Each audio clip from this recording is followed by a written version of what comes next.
Hey guys, what's up? This is Theo here. Welcome back to Lesson 9 here on Free Code Camp, JavaScript Algorithms and Data Structures, Basic JavaScript. We're starting out with manipulating arrays with push. So an easy way to append data to the end of an array is via the push function. A push takes one or more parameters and pushes them onto the end of the array. So here's a good example. We have this array right here called array.push. This will actually return back, if believe it or not, the length of the array.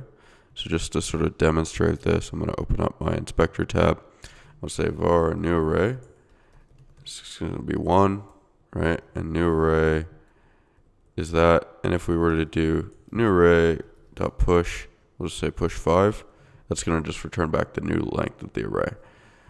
Cool. All right, so let's go ahead and do this. So push dog3 onto the end of array. So this might be a little mind-blowing at first, but we're pushing another array onto an array.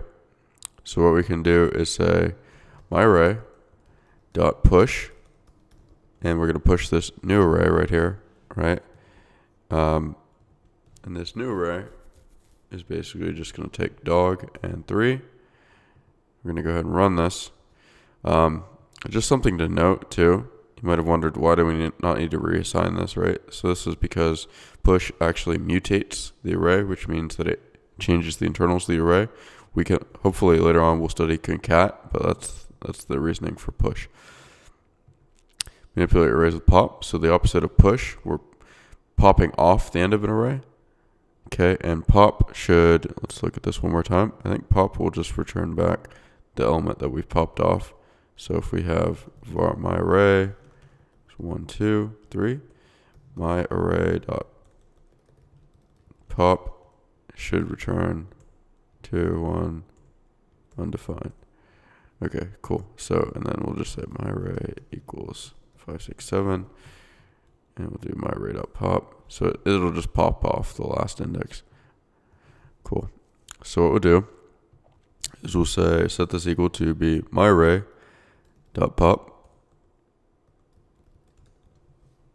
Cool. Let's go ahead and run that. Good to go. Manipulate arrays with shift. Okay, so pop removes the last element. What if you want to remove the first? So that's the opposite of this is shift. So we'll say myArray dot shift. Cool. And shift will basically just return back to us John 23. Good to go.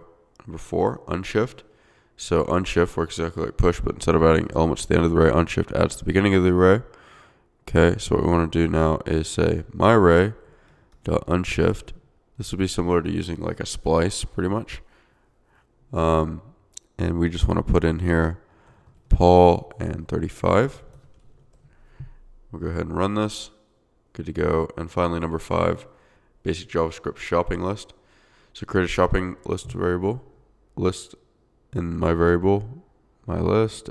List should be multi-dimensional array. Okay, so what we're going to do here is just say first element in each subarray should contain a string. And we'll just say, we'll create a few things here. We'll just change this to eggs. Say 5, bread.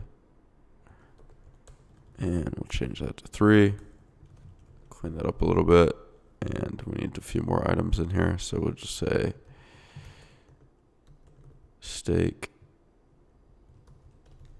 Say $15 for that. Or I'll just say $12. And then $10 will be maybe if we want some beer. Cool. So let's go ahead and run that. Good to go.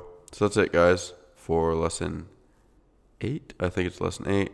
Next up, we'll look at how to write reusable JavaScript code with functions, which will encapsulate basically methods or sort of different routines that we want to do over and over again and allow us to sort of follow the software principle of dry, don't repeat yourself. So hopefully you guys enjoyed this video. Make sure to like, comment, subscribe. If you did, go check out the links to the courses I provide in the description that I'm linking to. If you want to learn React, JavaScript, great courses in 2019, very up to date, help you get a job, help you stay up to date with the market.